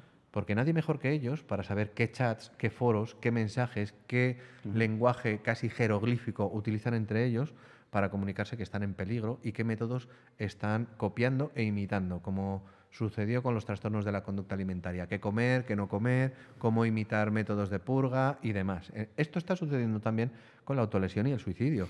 Y fijaos, somos muy timoratos, muy mojigatos y paternalistas con los menores que están accediendo a una información perversa. Y me explico. Cuando entre los menores hablan del suicidio, hablan con halos de romanticismo y haciendo de eso algo incluso deseable y puede que hasta imitable. Hay que ser muy valiente para suicidarse, tía, es que se ha suicidado por amor. Ya, barbaridad. Que esto no es algo bonito ni nada deseable. Ni nada romántico, ni nada. Esto es un problema de salud muy gordo al que hay que ponerle medidas y no podemos dejar que sigan hablando de esa manera. Nos da mucho miedo hablar con los chavales del suicidio, que ya están hablando del suicidio, pero no tenemos ningún tapujo en que vean cosas como Élite, por ejemplo, que es una serie donde aparece prostitución, drogas, sexo, asesinatos, no sé qué. Eso no nos da ningún miedo, pero el suicidio sí. Bueno, el suicidio, si se habla mal de suicidio, pero si le hablas de una manera responsable sobre cómo prevenirlo, sobre dónde pedir ayuda, sobre que esto le puede pasar a cualquiera y que puede ser un bache y que de ese bache muchas personas han salido, que la mayoría se recuperan, oye, pues es que esto es otra cosa muy distinta. Entonces, impera el que en los centros educativos se empiece a hablar de esto, porque es un mal endémico en todo el país. Estamos viendo muchísimas autolesiones, hay protocolos abiertos de riesgo de suicidio hasta decir basta y seguimos intentando camuflarlo como si no pasara. Esto es como el bullying. No, en mi instituto no pasa. O no te enteras. No te enteras, justo. O no te enteras. Pero claro que pasa en todo el país. Entonces, la educación en los menores es fundamental. Y luego al resto de la población. En las carreras. Os decía antes que en mis 7 primeros años de universidad yo no había oído hablar del suicidio, pero es que mi hija tiene 22, termina este año y no ha oído la palabra. Y es enfermera, ¿eh? Joder, pues los enfermeros no lo tocan. Vale, pero es que si no vamos a medicina, vamos a ver qué formación y cuántas horas han invertido en esto, ¿eh? Y se carga a 4.097 personas por suicidio. Sí, pero es que en esto es una cosa que yo la veo como que no debería ser, por ejemplo, de medicina o enfermería. Esto es una cosa que a todo el mundo le puede pasar. Claro. Entonces, claro, que no es algo que tenga que estar en una carrera ni otra. Eso no. es. O en todas o en ninguna, yo creo. Sí, es una concienciación que viene Global. a las escuelas, va a las universidades, todo tipo de asignaturas, todo tipo de personas que estudian determinadas cosas, incluso lo que has comentado tú, que yo creo que ahora tiene muchísimo poder el tema de las series y todo eso, y al final están intentando normalizar muchas cosas y, ¿por qué no?, concienciar o al menos plantearse el concienciar eso con una historia que sale adelante, que todo va bien, porque al final yo creo que eso programa a los chavales pequeños y les da esa inspiración de, bueno, coño, es un hecho que pasa, que sucede en escuelas, que sucede en sitios donde nosotros caminamos, nos relacionamos y que se puede salir adelante. Esa esperanza yo creo que es muy, muy importante. Para hablar un poco ya, hemos hablado de la prevención, pero para hablar un poco, que encima querías comentar algo en concreto de esto, la intervención inmediata con tema de suicidios. Es decir, ¿cuándo te das cuenta de que se necesita una intervención inmediata y que esa persona necesita ayuda en ese momento? ¿Se puede identificar eso o no? A ver, a través del teléfono yo hago, y en consulta también, yo hago 4 preguntas, porque las guías de práctica clínica nos dicen evaluar el nivel de estructuración del plan, ¿no? O elaborar el grado de letalidad o de planificación. Y aparecía un listado de infinitivos que cuando llamaba a alguien al teléfono, yo era el jefe de sala del servicio de primera atención psicológica durante el COVID del Ministerio de Sanidad. Llamó mucha gente, 305 personas con intención de suicidarse en ese mismo momento, de distintas maneras. Cuando yo tengo a alguien con el método encima de la mesa y que lo va a hacer en ese momento, pues tener una guía donde pone evaluar, establecer una empatía, a mí eso no me sirve de nada, pero de nada. Entonces nos vimos obligados a desarrollar una herramienta que publicamos en todas las redes sociales en cuanto se hizo para que el mayor número de personas pudiese hacer uso de eso. Y lo primero que pregunto es ¿cuándo? Pero además le invito a cualquiera a que haga esa pregunta si se encuentra con esto. Jo, no puedo más, voy a tirar la toalla, me voy a suicidar, pronto va a acabar todo. Lo primero que yo le pregunto a alguien es cuándo tiene decidido hacerlo. Primero, esa pregunta disipa cualquier duda sobre si le creo o no. Claro que te creo. Si tú me dices que te quieres quitar la vida, te creo. Oye, ¿cuándo has pensado hacerlo? Eso es lo primero que pregunto, para saber del tiempo que dispongo para intervenir, de si es algo que está programado a largo plazo, de si hay que activar o no activar o requerir la presencia de un tercero de manera urgente. ¿Cuándo? ¿Cómo? Con pastillas, las que sean. No, un sanitario sabe qué pastillas matan y cuál es la dosis que mata. Un policía tiene acceso al método. Determinadas profesiones, trabajadores de altura, médicos, enfermeras, dentistas, veterinarios, agricultores, tienen a su alcance métodos para conseguirlo de manera inmediata. Entonces, si sabe cuándo, si sabe cómo, tiene acceso al método, si sabe dónde. Y esto tiene que ver con un periodo de rescatabilidad mayor o menor a 3 horas. Y me explico. Si me llama un menor, un adolescente, me dice, lo voy a hacer en mi casa con todas las pastillas. ¿Y cuándo lo vas a hacer? Cuando estén mis padres en el trabajo y existe una probabilidad de que en un periodo temporal de rescatabilidad mayor o menor a 3 horas, no es lo mismo que me diga un señor de 60, 70 años en la dehesa de Pinos que hay en la dehesa de Navalcarbón a las 9 de la tarde en el mes de febrero, donde por falta de visibilidad y por lejanía a su domicilio va a ser difícil que le encuentren o le interrumpan. Vale. Van a tardar más de 3 horas. Vale, otra cosa. Si sabe por qué lo va a hacer, pues para reunirme con mi mujer porque me he quedado viudo, para terminar con el bullying, ya me está dando una información tremendamente valiosa. Y lo otro que pregunto es si ha tomado alguna precaución para evitar ser encontrado o interrumpido, o si ha hecho algo para despedirse. Las conductas de cierre, que era lo que decía antes, son cosas que hacen las personas que denotan cierta inminencia, cierta inmediatez en minutos, horas o días de que la persona lo va a hacer. Todos conocemos las más famosas, las notas suicidas. Papá, mamá, os quiero mucho, no lo soporto. No puedo más. No, hay 5 tipos de cartas cartas suicidas: de despedida, de acusación, de instrucciones, de petición de perdón y de justificación del propio suicidio. Y no todas son buenas, ¿eh? Solo en un 30% de los casos hay nota suicida. Esa es la que conocemos más. Pero existen cosas perdón, que no sabemos identificar porque nadie nos ha sabido, nos ha ayudado a identificar, nadie nos ha enseñado, que denotan que la persona lo vaya a hacer. Por ejemplo, regalar objetos o prendas de cierta carga sentimental. El reloj del abuelo. Hace poco un hombre vino desde Andalucía a regalarle una cazadora a su hermana, le pidió que se la probara para ver cómo le quedaba días antes de terminar con su vida. El regalar objetos de cierto valor, pues un chaval que le regala el balón de su equipo de fútbol a su compañero, un colgante, el escribir WhatsApp o despedirse por las redes abiertamente. Borrarse las redes también, ¿no? Borrar las redes sociales, eliminar los perfiles, comunicarlo a través de las redes, el acusar o despedirte de los acosadores en el instituto, esto lo hago por vuestra culpa o tal, el desprenderse de esos objetos de cierta carga sentimental, el despedirse de personas que hace tiempo que no se visita, familiares que hace mucho tiempo que no se ve, amigos que hace mucho tiempo que no se frecuenta, intentar dejar las cosas en paz, arreglar el testamento o donar las cosas a alguna ONG. Vale. En algunas ocasiones las muestras de cariño cuando no son lo normal. Y me explico. Hace unos meses, un chaval de 11 años, antes de salir de su casa, el mismo día que se suicidó, le dio un abrazo a su madre y le dijo que era la mejor madre que se podía tener. Esto un padre no se hace sentir así. Y no sospechas que tu hijo esté pensando lo que esté pensando. Los mensajes a las amigas o a los amigos. Sois los mejores amigos que he podido tener. Sois unos padres increíbles. Jamás podría haber tenido unos amigos tan buenos. Gracias por aguantarme mis rayadas. Espero que os vaya todo fenomenal. Todos esos mensajes que puedan denotar un mensaje de despedida, bien sea de agradecimiento o muestras inesperadas de cariño, hemos escuchado muchísimos casos en los que minutos antes de hacerlo le han dado un abrazo a su pareja y le ha dicho: Te quiero. eres la mejor mujer del mundo, o qué guapa estás, o no podría haber tenido una mujer mejor, o no, que nos pueden hacer sentir henchidos. Bien, pero... Vale, entonces, pero ¿cómo, está despidiendo. cómo habría que actuar ante un suceso así? Identificas un poco esta conducta de cierre, como lo has llamado. Entonces, ahí el procedimiento, por ejemplo, si a mí me pasa con una persona de mi entorno, ¿cuál sería? ¿Cómo debería actuar yo?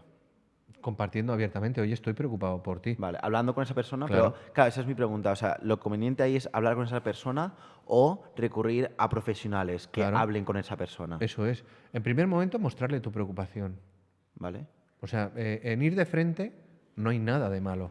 Existe el temor, y justificado, ojo, justificado. Hay un estudio entre médicos franceses que hasta un 39% no se atrevía a preguntar, oye, ¿tú estás pensando en suicidarte? Por miedo a inducir la idea. Esto es atroz. O sea, si yo no estoy pensando en el suicidio y tú me preguntas si estoy pensando en suicidarme, te voy a responder, pues no. Pero si lo estoy pensando, a ver, de lo que se trata es que tú no me puedes inducir la idea por preguntarme. Vale. Si yo no lo estoy pensando, tú no me vas a meter la idea por preguntarme. Pero si lo estoy pensando y tú me preguntas, Ahí, es la única ocasión, o quizá la última, de que esa persona se ponga en manos de un profesional. vale. De que se o sea, puede es evitar. conveniente entonces preguntarlo. Claro, sin ningún lugar a dudas. Vale. No le vamos a meter la idea a nadie porque le preguntemos. No se la vamos a meter. Pero si lo está pensando y acertamos, puede que sea la única ocasión que Paso, tenemos de vale. prestarle ayuda. Vale. Que nadie tenga vergüenza de preguntar. Que por preguntar no induces la idea. Vale. No la Vale, induces. eso es muy importante. Súper importante. Pero a mucha gente le da miedo lo de formular esa pregunta concreta porque es muy directa. Claro que es muy directa. Es que depende de la vida de una persona. Solamente eso. Igual de una pregunta, ¿no? Oye, y una cosa, Pedro, estoy pensando que la audiencia seguro que le va a interesar esto. Estabas comentando que cuando estabais, bueno, al acabar la pandemia, que había muchísima gente que os llamaba, en un momento así que te llama una persona, te cuenta todo eso, tú tienes tus preguntas, le haces todas las preguntas, él te contesta, ¿cuál es lo siguiente? ¿Qué es lo inmediato que haces? O sea, cuelgas el teléfono y ¿qué haces? No cuelgo el teléfono. Y te quedas ahí Me todo explico. el rato. Yo estaba hasta 4 horas por teléfono hasta que esa persona estaba en compañía de un tercero capaz de cortocircuitar el intento. ¿Que puede ser quién? Un familiar, Pero un amigo, intentáis el contactar al 112. familiar por otro teléfono. Eso es. Si estoy yo solo, a través de mi teléfono, a través del teléfono fijo. Pero yo me garantizo que esa persona no se quede sola. Cuando me Vale, dicen, vale. venga, que me has convencido que me voy al hospital, ni por Ni de esas. coña. No. Venga, que me espero a que venga la ambulancia. No. Yo sigo contigo al teléfono y cuando llegue el médico, pues para ahorrarte problemas, yo le cuento todo esto que me has dicho, para que no tengas que repetirlo, para que no te hagan preguntas inoportunas, para facilitar el mayor número de información posible. Vale. Pero esto está publicado en un algoritmo, es una hoja con un árbol de toma de decisiones, donde discriminamos riesgo alto, riesgo bajo. Riesgo bajo, una serie de instrucciones. Riesgo alto, otra serie de instrucciones. Y 2 herramientas básicas en el acompañamiento, ¿no? El normalizar la ideación suicida, el validar la ideación suicida, sembrar la ambivalencia y encontrar los puntos de anclaje. ¿Qué quiere decir esto? De forma cotidiana, la mayoría de la gente, o la gente de a pie, incluso algún profesional, incluso de la atención telefónica de manera equivocada, una de las cosas que nos surgen enseguida es decir a la gente, pero piensa en tus hijos, ¿verdad? O piensa en tu mujer. ¿O qué va a ser de tu novia si tú te suicidas? ¿No? Esto es, yo lo llamo el sondear, el buscar puntos de anclaje de manera prematura y de manera azarosa. Y voy a poner un ejemplo muy claro. Durante ese espacio de la pandemia, en el Ministerio de Sanidad, llamó un chico desde el norte de España a punto de precipitarse desde un lugar elevado. Y el precipitante, en el caso de este chico, era que su familia no aceptaba su orientación homosexual. Y le tenían abrasado, pero abrasado. Anda maricón, venga maricón que ya está la mesa puesta, venga que le tenían abrasado, pero abrasado.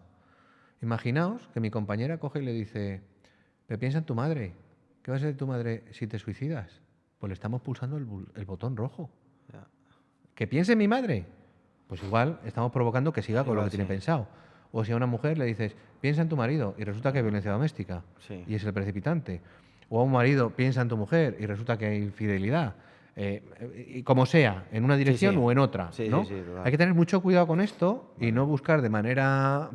piensa en tus hijos, sí, o en el Real Betis Balompié, no te jode. A ver, hay que tener mucho cuidado con esto. Entonces, una forma mucho más sensata, mucho más cuidadosa de hacer esto es preguntarle a la persona, oye, ¿hay alguien en quien al pensar te cueste seguir adelante con lo que tienes pensado hacer?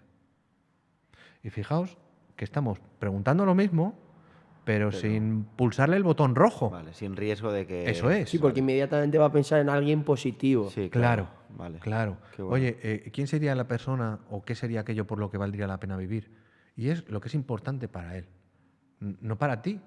Que para ti puede ser muy importante tus hijos y para otro puede haber violencia ascendente y que los hijos le roben o le peguen o no sé qué y que sean ellos lo que le está empujando al suicidio, ¿no? Claro. Entonces hay que tener mucho cuidado con esto. Todo eso, si lo queréis, como está publicado y es de acceso gratuito, si lo publicáis en la web, Lo ponemos os mando todos el los QR recursos que la gente tenga esa herramienta. Claro. Genial, me parece genial. Lo dejamos en la descripción 100%. Vale. Pues, yo si no tienes más preguntas de la Yo, instalación... yo solo te quería preguntar una cosa. Luego, no a nivel de intervención, sino el era otra post. cosa. Ah, vale, sí, justo. Dale.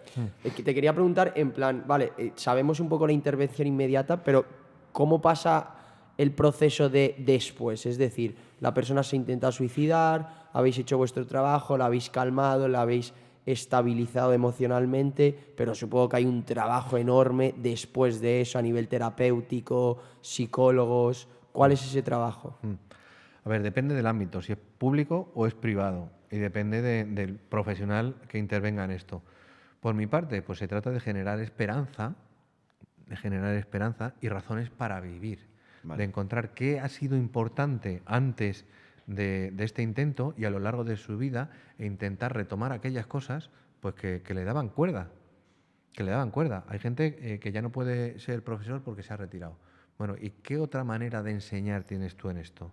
O gente que en el pasado hacía cosas en voluntariados y tal.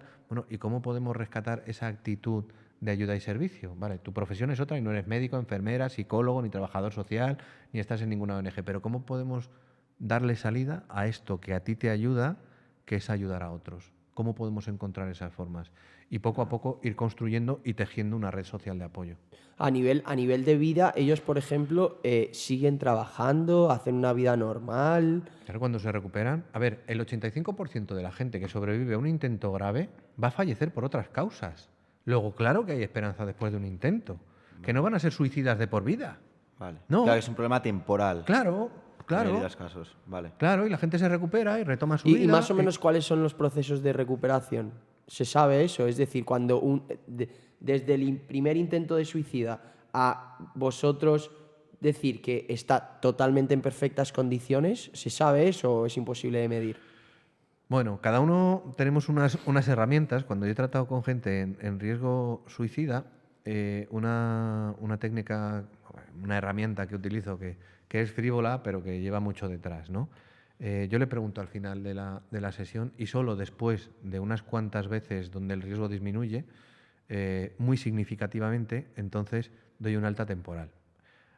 Y les pregunto al final de la sesión, oye, si 0 es, no hay ningún riesgo, puedes estar absolutamente tranquilo, y 10 es el día que lo intentaste, ¿dónde estamos ahora?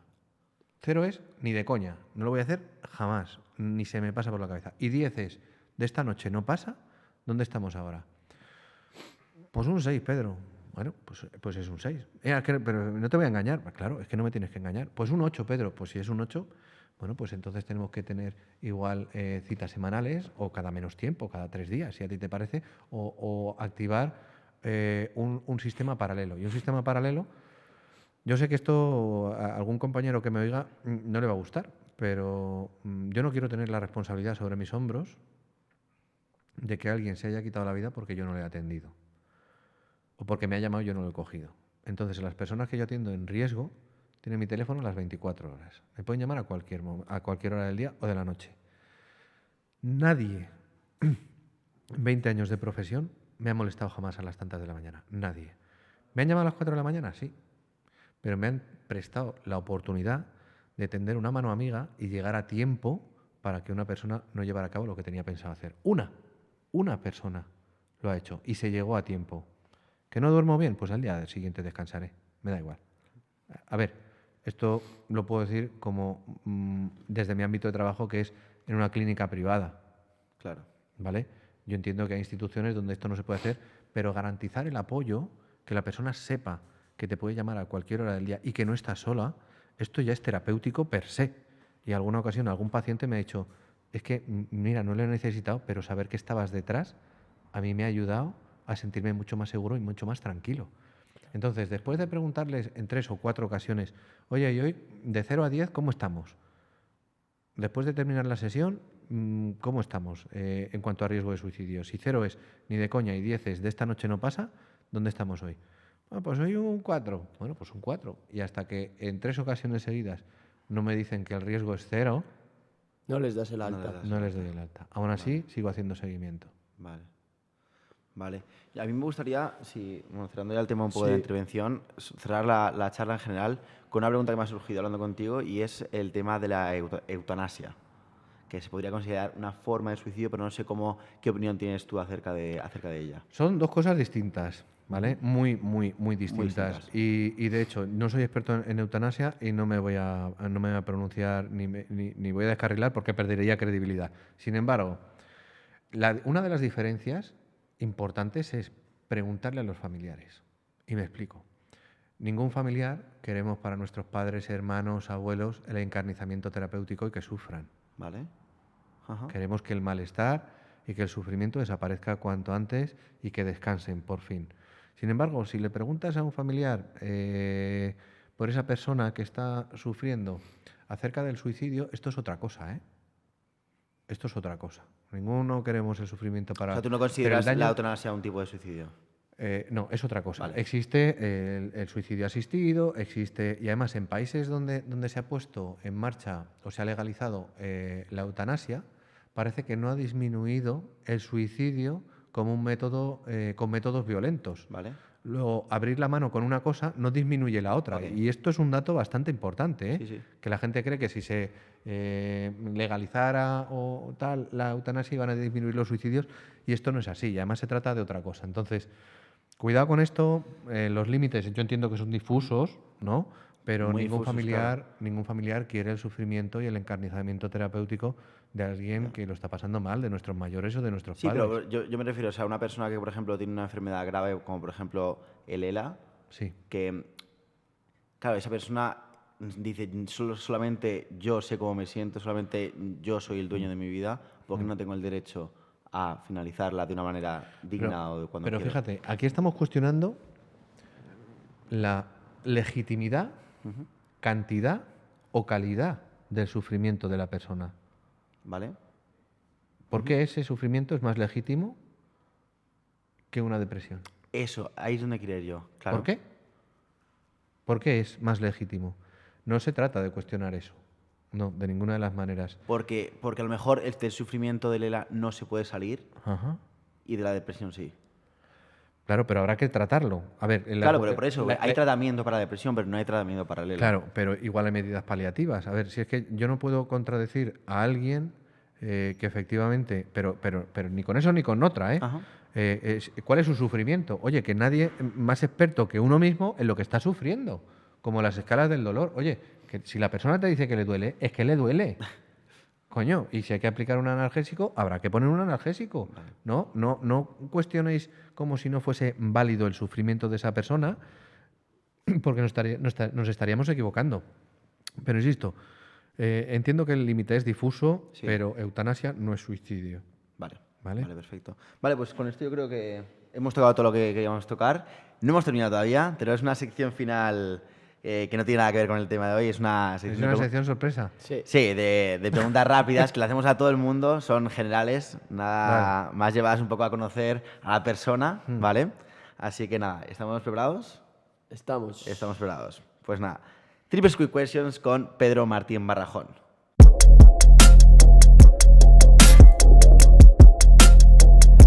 ¿Preparado? Creo que sí. No ¿Crees lo que sé. sí? No Vamos a soy ver. muy de improvisar. Vamos a descubrirlo. Un personaje histórico del pasado o del presente para tener una charla.